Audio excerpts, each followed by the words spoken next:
Oh God, that didn't work out well, did it? Hi guys, welcome back to another episode of Cheap versus Expensive. Today I'm going to be comparing some cheap range bleach with your high-end bleach on some products here to see if you're really getting more for your money. So with me today I have some Morrison's own brand bleach. 2 litres costs roughly 35 pence. We also have with us the UK's #1 leading bleach brand, Domestos, that comes in at around £1 for 750ml. And we also have a really high-end Harpic bleach cleaner, which comes in at roughly £1.50 per bottle for 750ml. So what we're going to do for you guys today is run these 3 products through some simple tests to find out which one is the best value for money and gives you guys the best value cleaning power when you're using them commercially or residentially. We're now going to conduct a test and see how well these bleaches perform in colouring this black t-shirt. I'm going to try and get a nice consistent line. Now we're going to go for the UK's #1 brand, self-proclaimed, Domestos. See how we get on with this one. All these lids have safety features, which is good to see. Slightly thicker consistency with this one, I would say. Just leave that to settle. And now we're going to move on to the most expensive of the 3. It's interesting to see how the mid-tier and the more expensive one have a nozzle that helps with the distribution of the chemical. Let's leave it for 60 seconds and see what happens. So we've took our black t-shirt and we've rinsed it out. Oh God, that didn't work out well, did it?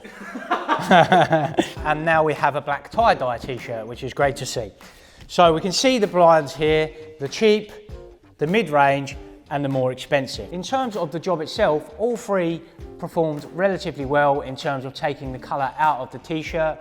But for me, the winner of this round has to be the mid-range Domestos. So on to challenge 2.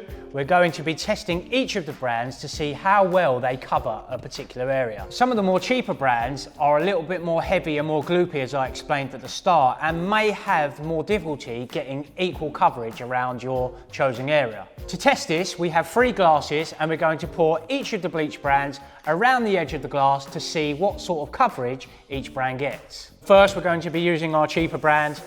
I think, as we saw with the black t-shirt, controlling coverage with this particular product without the nozzle in the top is going to be difficult, but let's see what happens and hope we don't get it everywhere.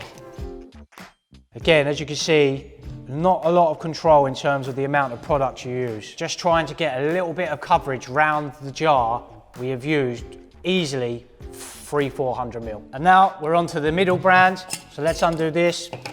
I'm hoping for a little bit more control with this one, given the nozzle in the front. So here we go. As you can see with this one, with the nozzle to be able to aim the bleach, which is always helpful, a lot better coverage around the edge and it's starting to run down the bottle and cover the glass jar. Onto the high-end brand now, and we're going to see how this one performs. Give that a spin round. This one being a blue colour, which is for no special reason, shows us exactly what coverage we're getting. So with that one, guys, we've poured to see what sort of coverage we get when using them in an area that you would generally use, such as a toilet. And I think it's clear to see the cheaper brand, whilst it gives good coverage, it also uses a tremendous amount of product that you don't necessarily need to use for that amount of coverage. The middle brand done well, gives us a nice even coverage, but as you can see in the jar, there is some areas that it hasn't covered. And the more expensive brand has gave us a fantastic coverage all the way around and definitely is the winner of this round. So that concludes our challenges for today. We've tested 3 different price points in terms of bleach use. It's interesting to see the chemical makeup of these 2 products in particular, and all 3 have the same chemical base. The middle brand has some more perfume in it that this one doesn't, that gives it a more fragrancy smell. And the blue one here has some additional colouring that we see. But apart from that, in terms of chemical makeup, these 3 products are the same, regardless of what price you're paying. So in our opinion, based on the test that we have today, for a commercial environment, #1 is certainly out the window because you are using so much product unnecessarily, that would be hard to control with your cleaning staff that are out and about. So that one's definitely out for the commercial use. In terms of these 2, I think Based on the amount that you will be using and its coverage, etc., the clear winner for a commercial environment would be the mid-tier range Domestos. So that wraps it up for today, guys. Keep checking in on the channel. We're going to be doing lots more stuff with Bleach and other cleaning related projects. So if you haven't already, hit that subscribe button and check us out on the next one.